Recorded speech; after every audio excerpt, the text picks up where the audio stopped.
We can view hardware information in Linux command line. For memory, type free -h. -h gives value in human readable numbers.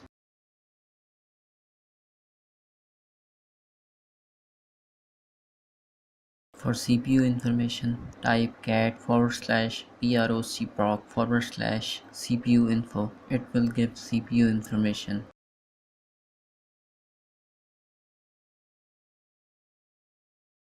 For disk space information, type df-h.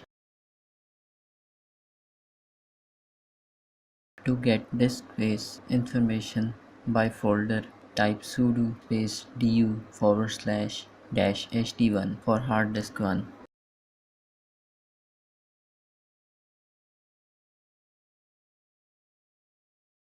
For all system information, type sudo with ls-hw command. Place a pipe symbol with less command. It will show all system information: memory, CPU, ID, PCI, hard drive, etc.